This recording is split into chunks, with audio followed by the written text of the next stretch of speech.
കുഞ്ചാക്കോ ബോബനുമായിട്ട് നല്ലൊരു കംഫർട്ട് ഫാക്ടറുണ്ട്. എന്താണെന്ന് വെച്ചാൽ വലിയ ശല്യമൊന്നുമില്ല കക്ഷിനെ കുറിച്ച്. കക്ഷി എന്തെങ്കിലും ചേഞ്ച് ചെയ്യണമെങ്കിൽ ഇന്ന് 1-2 സാധനം എനിക്ക് പ്രശ്നം തോന്നിയിട്ടുണ്ട് എന്ന് പറയും. അത് ചെയ്തോ ഇല്ലയോ എന്ന് പോലും പുള്ളി നോക്കത്തില്ല. പുള്ളിയുടെ വളരെ ജെന്യൂനായിട്ടുള്ള കൺസേൺസ് പറയും. സ്ക്രിപ്റ്റ് വായിച്ചു കഴിഞ്ഞാൽ ഇന്ന് 4 സ്ഥലങ്ങളിൽ എനിക്ക് പ്രശ്നം തോന്നിയിട്ടുണ്ട്, നീ ചെയ്യുമായിരിക്കും ചെയ്തോ, നിൻ്റെ ഉത്തരവാദിത്തം ചെയ്തോ. എന്നോട് പറയുന്നത് എങ്ങനെയാണ്, ഞാനത് നോക്കിയിട്ട് എന്നെ കൊണ്ടാവുന്നതാണ് ഞാൻ ചെയ്യും. ഇല്ലെങ്കിൽ 2-3 പേരോട് ചോദിക്കാട് ചങ്ങായി ഇങ്ങനെ പറഞ്ഞേക്കുന്നത് ശരിയാക്കാൻ പറ്റുമോ. അപ്പോൾ അത് ശരിയാക്കേണ്ട ആവശ്യമൊന്നുമില്ല എന്ന് പറഞ്ഞാൽ ചകച്ച പിന്നെ അതിനകത്ത് എക്സ്ട്രാ ചോദ്യമൊന്നുമില്ല, നീ ശരിയാക്കിയോ ഇല്ലയോ എന്നുള്ള ചോദ്യങ്ങളൊന്നും ഇല്ലായിരുന്നു. പ്രശ്നങ്ങളുണ്ടെന്ന് പറഞ്ഞു, ഞാൻ പ്രശ്നം അഡ്രസ്സ് ചെയ്യുമെന്നും പറഞ്ഞായിരുന്നു. പിന്നെ എങ്ങനെ ശരിയാക്കിയെന്ന് ചോദിച്ചിട്ടില്ല. പടം കഴിയുമ്പോഴേക്കും അയാൾക്ക് ഓക്കെ ആയിരുന്നു അതിൽ പ്രശ്നങ്ങളൊക്കെ അന്നത്തെ കേസുകളുണ്ട്. അപ്പോൾ ഞാൻ പറയുന്നത് കുഞ്ചാക്കോ ബോബനായിട്ടുള്ള റാപ്പോ എന്ന് പറയുന്നത് അങ്ങനെയാണ്. അപ്പോൾ കുഞ്ചാക്കോ ബോബനോട് ഏത് സമയത്തും പോയിട്ടൊരു കഥ പറയാം. രാത്രി പറയാം, രാവിലെ പറയാം, ഫോണിൽ വിളിച്ച് പറയാം, ഉച്ചയ്ക്ക് പറയാം, ഏത് സമയത്തും പോയി കഥ പറയാം. അയാൾ ഇഷ്ടമല്ലെങ്കിൽ വേണ്ട, നമുക്ക് വേണ്ടാന്ന് വളരെ കൂളായിട്ട് മാന്യമായിട്ട് പറയും. ചെയ്യാമെങ്കിൽ ചെയ്യാമെന്ന് പറയും. എല്ലാം വളരെ ഓപ്പണായിട്ട് അപ്പം തന്നെ നടക്കും പരിപാടികൾ. അതിനകത്ത് ഡിപ്രഷൻ അങ്ങനത്തെ പരിപാടികളൊന്നും തന്നെ ഇല്ലെങ്കിൽ ഇല്ല, ഉണ്ടെങ്കിൽ ഭക്ഷണം കഴിച്ച് പോവാം, ഇത്രയേ ഉള്ളൂ. അപ്പോൾ കുഞ്ചാക്കോ ബോബനായിട്ട് തൽക്കാലം അന്നത്തെ കേസുകൂടെ തന്ന ഒരു സൗഭാഗ്യമാണ് കുഞ്ചാക്കോ ബോബൻ എനിക്ക്. അപ്പോൾ അത് ഞാൻ നന്നായി മിൽക്ക് ചെയ്തിട്ടേ പോകത്തുള്ളൂ ഇവിടുന്ന്. ബാക്കിയുള്ള ഈ സപ്പോർട്ടിംഗ് കാസ്റ്റ് അല്ലെങ്കിൽ ഈ അസിസ്റ്റൻസ് അതൊക്കെ എങ്ങനെ ചൂസ് ചെയ്യുന്നത്? ഇപ്പൊ കാരണം ഒരുപാട് കഴിഞ്ഞ ദിവസം നമ്മൾ രാജേഷായിട്ട് സംസാരിക്കുമ്പോൾ ഭയങ്കര ഡൈവേഴ്സിറ്റിയാണ്. ഇപ്പൊ ടാലന്റ് കൂടി പറഞ്ഞത് ഭയങ്കരമായിട്ട് ലോക്കൽ ലെവലിൽ നിന്നുള്ള ഇത് ഞാൻ എൻ്റെ അസിസ്റ്റൻസിനൊക്കെ ചൂസ് ചെയ്യുന്നത് മിക്കതും സുധീഷാണ്. ഞാൻ അസിസ്റ്റൻസിനെ കാണുന്നത് എപ്പോഴും ഫസ്റ്റ് ടൈമാണ് ഓരോ സെറ്റിലും. പഴയ സെറ്റിലവരൊക്കെ ഉണ്ടാവും, പക്ഷേ പുതിയ ആൾക്കാർ വന്നുകൊണ്ടിരിക്കും. അത് ഓരോ സമയത്തും സുധീഷ് അസോസിയേറ്റാണ്, മറ്റേ മദനോത്സവത്തിൻ്റെ സംവിധായകനാണ് കൂടെ ഉണ്ടാവാറ് ഇത് ചൂസ് ചെയ്യാൻ വേണ്ടിയിട്ട്. കാസ്റ്റിംഗ് എന്നുള്ളത് ഇപ്പം ശരിക്കും പറഞ്ഞാൽ വലിയൊരു പരിപാടിയായിട്ട്. മുമ്പെന്നൊക്കെ പറഞ്ഞാൽ ഇപ്പോൾ ഒരു കാസ്റ്റിംഗ് കോൾ വിട്ട് കഴിഞ്ഞാൽ എപ്പോഴും അയക്കുന്ന ആൾക്കാരാണ്. ഇപ്പം അങ്ങനെയല്ല. ഇപ്പോൾ കാസ്റ്റിംഗ് കോളിൽ വരുന്ന ഇതെന്ന് പറഞ്ഞാൽ വളരെ വലുതാണ്. കുറേ ഡാറ്റ ഭയങ്കര വലുതാണ്. അപ്പോൾ കാസ്റ്റിങ്ങിനൊക്കെ ഇപ്പോൾ രാജേഷ് ചെയ്യുന്ന രീതിയിൽ നിന്നൊക്കെ കുറച്ചുകൂടെ സ്ട്രീറ്റ് കാസ്റ്റിംഗ് ആണ് ഇപ്പോൾ കുറേ എളുപ്പമായിട്ട് തോന്നുന്നത്. പുറത്ത് പോയി ആൾക്കാരെ കണ്ടുപിടിച്ച് അത് കുറേ എളുപ്പമാണ്. ഇങ്ങനെ വരുന്നതിനേക്കാൾ നമ്മൾ നേരിട്ട് പോയിട്ട് കണ്ട് ആൾക്കാരെ പിടിക്കുന്നതാണ് കുറേയൊക്കെ എളുപ്പം. ഒരു നാട്ടിലിപ്പോൾ രാജേഷിൻ്റെ പടം നടക്കുന്നത് പാലക്കാട് ചുറ്റുവട്ടത്തിൽ വരാം രാജേഷിൻ്റെ പടത്തിലെ എല്ലാ കാസ്റ്റും. ഇപ്പം ഹൃദയഹാരിയെ പ്രണയകഥ പയ്യന്നൂരെ മൊത്തം ഡ്രാമ ആക്ടേഴ്സും അതിനകത്തുണ്ട്. അപ്പോൾ ഏത് ഏരിയയിൽ നടക്കുന്നു അവിടുന്ന് ലോക്കൽ നിന്നൊക്കെ പിടിക്കുന്നതായിരിക്കും ഇപ്പോഴത്തെ ഒരു എല്ലാം കൊണ്ട് ഫ്രഷ് ഫേസുകൾ കാണണം എന്നുള്ളതാണ് ഇപ്പോൾ ഓഡിയൻസിൻ്റെ ആഗ്രഹം. 1 താരം 2 താരം അത്രേ കണ്ട ഓക്കെയാണ്. അവർക്ക് എപ്പോഴും താരങ്ങളെ കാണുമെന്ന് എനിക്ക് തോന്നുന്നില്ല അവർക്ക് ആഗ്രഹമുണ്ടെന്ന്.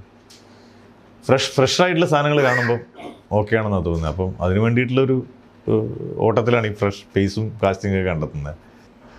ഇപ്പം കുഞ്ചാക്കോബനുമായിട്ട് ഈ അന്യഗ്രഹ ജീവികൾ എന്ന് പറഞ്ഞൊരു പടം വരുന്നുണ്ടെന്ന് പറഞ്ഞു. അത് തന്നെയാണോ ഇമ്മീഡിയറ്റ്ലി നെക്സ്റ്റ്? അല്ലല്ല, അത് കുഞ്ചാക്കോ ബോബൻ ചെയ്യാൻ നിൽക്കുന്ന പടത്തിൻ്റെ അല്ല, അത് ടൈറ്റിൽ ആയി, അത് അനൗൺസ് ചെയ്യേണ്ട സമയമായിട്ടില്ല. രണ്ട് വേറെ പ്രൊജക്ട്സാണ്. അന്യഗ്രഹജീവിയുടെ കുറച്ച് വലിയ പ്രീ പ്രൊഡക്ഷൻ ആവശ്യമുണ്ടാകും. അതുകൊണ്ട് തന്നെ പാരലലി പ്രീ പ്രൊഡക്ഷൻ ആരംഭിക്കുന്നുണ്ട്. കുഞ്ചാക്കോ ബോബൻ തന്നെയാണ് പ്രൊഡ്യൂസ് ചെയ്യുന്നത്. അപ്പോൾ കുഞ്ചാക്കോയാണ് പ്രൊഡ്യൂസ് ചെയ്യുന്നത്. മറ്റേത് ലിസ്റ്റിൻ സ്റ്റീഫനാണ് പ്രൊഡ്യൂസ് ചെയ്യുന്നത്.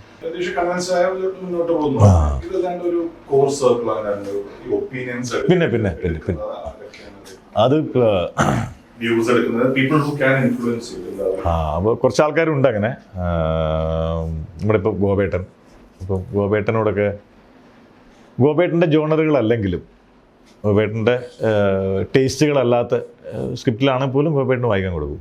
അപ്പോൾ ഈ സിനിമയിൽ ഗോപേട്ടൻ്റെ ഇൻഫ്ലുവൻസ് വളരെ അധികമാണ്.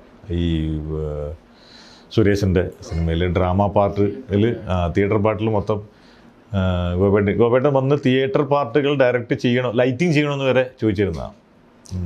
അപ്പോൾ ഗോപേട്ടനൊരു ഇതാണ്. മഹേഷ് നാരായണൻ ആദ്യം സ്ക്രിപ്റ്റ് അയച്ചു കൊടുക്കും. മഹേഷ് എല്ലാ സ്ക്രിപ്റ്റുകളും വായിക്കാറുണ്ട്, മിക്കതും വായിക്കാറുണ്ട്. സമയം കിട്ടുമ്പോഴൊക്കെ സത്യസന്ധമായ അഭിപ്രായം പറയും. ഞാനിത് അയച്ചു കൊടുക്കുന്നത് സത്യസന്ധമായ അഭിപ്രായം കേട്ടാൻ വേണ്ടിയിട്ടാണ്, ബേസിക്കലി തെറി കേൾക്കാൻ വേണ്ടിയിട്ടാണ്. അത് കഴിഞ്ഞ് സാനു ജോൺ വർഗീസിനെ അയച്ചു കൊടുക്കും. പിന്നെ കെ മുരളി പ്രൊഡക്ഷൻ ഡിസൈനർ. ഇങ്ങനെ 3 പേർക്ക് ഞാൻ മിക്കപ്പോഴും സ്ക്രിപ്റ്റ് അയച്ചു കൊടുക്കാറുണ്ട്. പിന്നെ ദിവ്യ വായിക്കും. ഈ 4 സ്ഥലത്തും കിട്ടുന്ന ഏകദേശം ഒരേ ടൈപ്പ് തെറികളാണ്. അതുകൊണ്ട് ഈ തെറികൾ കിട്ടിക്കഴിഞ്ഞാൽ പിന്നെ ഈ വരുന്ന റിവ്യൂകളുണ്ടല്ലോ, അതൊന്നും ഒന്നുമല്ല. എന്നിട്ടും ആ സിനിമ തന്നെ ഞാൻ എടുക്കുന്നത്. പറഞ്ഞ മനസ്സിലായോ? അപ്പോൾ എന്നെ കൊണ്ട് ചേഞ്ച് ചെയ്യാൻ പറ്റുന്ന ചേഞ്ചുകൾ ഞാൻ ചെയ്യും. എനിക്ക് അറിയുന്ന ചേഞ്ച്, എൻ്റെ കഴിവിനനുസരിച്ച് ഞാൻ ചേഞ്ചുകൾ ചെയ്യും. ചില പ്രശ്നങ്ങൾ ഞാൻ ഓൾറെഡി കണ്ടിട്ടുണ്ടാവും അതിനകത്ത്, എനിക്കതിനകത്ത് സൊല്യൂഷൻ ഇല്ല. അത് തന്നെ ആയിരിക്കും അവരും പറയുന്നത്. അവർക്കും സൊല്യൂഷൻ പറയാറില്ല, പ്രശ്നമേ പറയാൻ അറിയൂ. ഞാൻ അതിനെ അഡ്രസ്സ് ചെയ്യില്ല. അവർ സൊല്യൂഷൻ പറയുന്നു അല്ലെങ്കിൽ ഒരു പ്രശ്നം പറയുന്നു, എനിക്ക് സൊല്യൂഷൻ പിടികിട്ടി, ഞാൻ അപ്പം തന്നെ മാറ്റും. ഇങ്ങനെ പിന്നെ നമ്മുടെ കോ പ്രൊഡ്യൂസർ വിവേക് ഹർഷൻ കോ പ്രൊഡ്യൂസറാണ്, JK കോ പ്രൊഡ്യൂസർ. ഇവരൊക്കെ നമ്മുടെ ക്രിയേറ്റീവ് ഇതിൽ എപ്പോഴും ഇൻഫ്ലുവൻസ് ചെയ്യുന്നവരാണ്. ഈ ഒരു സംസാരങ്ങൾ കഴിഞ്ഞിട്ട് ലാണ് സ്ക്രിപ്റ്റിൽ ഒരു ലോക്ക് നടത്തുന്നത്. അത് കഴിഞ്ഞിട്ടാണ് ഷൂട്ട് തുടങ്ങുന്നത്. ഷൂട്ട് കഴിഞ്ഞിട്ട് ഇതുപോലെ ഫസ്റ്റ് കട്ട് കാണിക്കും. മിക്കവാറും ആൾക്കാർ അവൈലബിൾ ആയിരിക്കില്ല, ഇവരെല്ലാവരും ഓരോ തിരക്കിലായിരിക്കും. അപ്പോൾ സാധനമൊക്കെ എവിടെയാണെന്നുള്ളത് ഞാൻ അവിടെ പോയി കൊണ്ടുപോയി കാണിക്കേണ്ടി വരും. മഹേഷൊക്കെ ചിലപ്പം കൊച്ചിയിലുണ്ടാവും, അപ്പോൾ വിളിച്ച് കാണിക്കാൻ പറ്റാറുണ്ട്. അപ്പോൾ ഇവരുടെയൊക്കെ അഭിപ്രായങ്ങൾ പറ്റുന്നത്ര സമയങ്ങളിൽ എഡിറ്റിലായാലും ശരി, ഏത് ഡിപ്പാർട്ട്മെൻറ്റിലായാലും ശരി, ആവുന്നതാണെങ്കിൽ പോസിബിൾ ആണെങ്കിൽ പൈസ ചിലവാതെ ചെയ്യാവുന്ന പരിപാടിയിലാണെങ്കിൽ എല്ലാം ഇടും. ഇപ്പം എന്നാത്താം കേസ് കൂടിൻ്റെ സമയത്ത് JK ജയകൃഷ്ണനും വിവേകും വന്നിട്ട് പറഞ്ഞു, ഇതിനകത്ത് ചെറിയൊരു കമ്മ്യൂണിക്കേഷൻ മിസ്സിങ് ആയിട്ട് തോന്നുന്നുണ്ട്, അത് ഉറപ്പില്ല. അതായത് ഈ കേസ് രാജീവൻ കൊടുക്കുന്ന കേസ് എന്താണെന്ന് മനസ്സിലാവുന്നില്ല എന്നുള്ള ഒരു ഫസ്റ്റ് കട്ട് കഴിഞ്ഞപ്പോൾ, ഫസ്റ്റ് കട്ടിൽ പോലെ ഫൈനൽ കട്ട് എടുക്കാറായപ്പോൾ ബാക്കിയെല്ലാം ഉണ്ട്. ചിരിയുണ്ട്, പൊളിറ്റിക്സ് മനസ്സിലാവുന്നുണ്ട്, കഥയുടെ കഥാഗതി എല്ലാം മനസ്സിലാവുന്നത്. ഈ ഒരു ചെറിയ ലൈൻ ഓഫ് കമ്മ്യൂണിക്കേഷൻ മിസ്സിങ് ആണ് ഇവിടെ. ഷൂട്ട് ചെയ്യാൻ പറ്റത്തില്ല നമുക്ക്. കുറേ മൊണ്ടാഷുകൾ ഷൂട്ട് ചെയ്ത് വെച്ചിട്ടുണ്ടായിരുന്നു. മൊണ്ടാഷിന് മുകളിൽ കുഞ്ചാക്കോ ബോബൻ്റെ ഒരു വോയിസ് ഓവറിൽ ആ പ്രശ്നം തീർന്നു. അതില്ലെങ്കിലും ചിലപ്പം ജനങ്ങൾ ആസ്വദിച്ചിട്ടുണ്ടാവും. ഓക്കെ, അതില്ലാതെ ആസ്വദിച്ചിട്ടുണ്ടാവും. പക്ഷെ അത് പറയാൻ പറ്റത്തില്ല. അത് വെച്ചതുകൊണ്ടാണോ ആസ്വദിച്ചത് ഇല്ലതെന്ന് നമുക്ക് പറയാൻ പറ്റത്തില്ല. അത് വെച്ചിട്ടാണ് സിനിമ ഇറക്കിയത്. അപ്പോൾ അതുപോലുള്ള എന്താണ് പറയുക, ഉപദേശങ്ങൾ നല്ലതാണെന്ന് തോന്നിയാൽ പിന്നെ എടുക്കുന്നതിന് എന്താ. അഭിനയിക്കാൻ താല്പര്യമുണ്ട്. 5 സിനിമയിൽ ഓഡീഷൻ കൊടുത്തു, ഒരാളും വിളിക്കുന്നില്ല. എന്ത് ചെയ്യാനും 5 സിനിമ ഞാൻ അഭിനയിച്ചു. സ്വന്തം സിനിമയിൽ ഓഡീഷൻ കൊടുത്തു. ഓഡീഷൻ ഞാൻ എന്നെ സെലക്ട് ചെയ്തു, നന്നായി പെർഫോം ചെയ്തു കക്ഷി. പക്ഷേ രക്ഷയില്ല, വേറെ ആരും വിളിക്കുന്നില്ല. നായകനെ ഇറക്കിയിട്ടാണ് പോകുന്നത്, ഡെസ്റ്റിനേഷൻ കാണിച്ചു കൊടുത്തിട്ടാണ് പോകുന്നത്. പിന്നെ ആ ഫസ്റ്റ് സീനിലുള്ള ഡയലോഗിനെ ടോട്ടൽ ലോസസ് 3,450 എന്ന് പറയുന്ന പോലെ തന്നെ പല ക്യാരക്ടേഴ്സിനെ കൊണ്ടുള്ള ഈ ഡെഡ് ഹ്യൂമറുള്ള ഇംഗ്ലീഷ് ലൈൻസിലുള്ള അതിന്റെ ഒരു ഇത് പറയാം, അതിന്റെ ഒരു എഴുത്തിനെ കുറിച്ചൊക്കെ എങ്ങനെ വരുന്ന അറിയില്ല. ഒന്നാമത് ഈ വരുന്ന ആക്ടേഴ്സ് ഉണ്ടല്ലോ, ഈ ഓഡിഷൻ ചെയ്യുന്ന ആക്ടേഴ്സ്, ഇതൊക്കെ പറയാൻ കഴിവുള്ളവരാ. അല്ലാതെ ഇത് അവരെ കൊണ്ട് അത് പറയാൻ പറ്റും.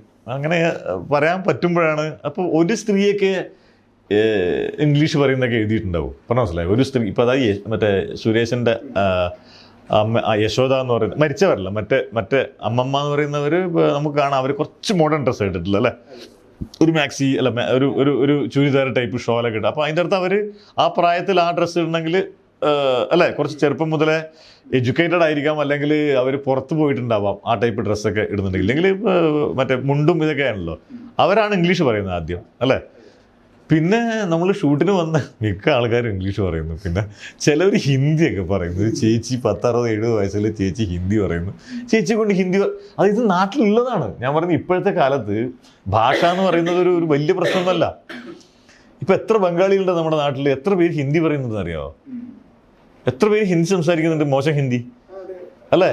അതേപോലെ കുറേ മോശം ഇംഗ്ലീഷും എല്ലാം സംസാരിക്കുന്നുണ്ട്. പല തരത്തിലുള്ള ആൾക്കാർ വന്നിട്ടുണ്ട്. നോക്ക്, ഇപ്പോൾ ഒരു പ്രായമുള്ള സ്ത്രീ, അവരുടെ മക്കളും മരുമക്കളൊക്കെ അമേരിക്കയിലാണ്. ഇവരിടക്കിടക്ക് അങ്ങോട്ട് പോകുമെന്ന് വിചാരിച്ചോ. അവരുടെ വാക്കുകൾ ചെറിയ ഇംഗ്ലീഷ് കഷ്ണങ്ങൾ കയറി വരും. പയ്യന്നൂരാണെങ്കിൽ ശരി, തിരുവനന്തപുരത്താണെങ്കിൽ ശരി.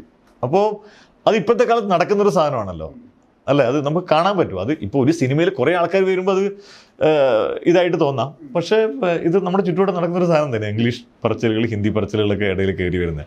ബോംബെന്നൊക്കെ പോയി കഴിഞ്ഞാൽ, ബോംബെയിലൊക്കെ പോയി വന്നാൽ പിന്നെ അച്ഛ എന്ന് പറയാത്ത ഒരു ഹിന്ദിക്കാരനും ഇല്ല. അപ്പോൾ ഒരു മലയാളിയും ഇല്ലല്ലോ. അതെ. അപ്പോൾ അതും നമ്മൾ ചുറ്റുപാടത്ത് കാണുന്ന സാധനം തന്നെയാണ്. നമുക്ക് ഒഴിവാക്കാൻ പറ്റാത്തൊരു സാധനം ആയതുകൊണ്ട് ഇട്ടതാണ്.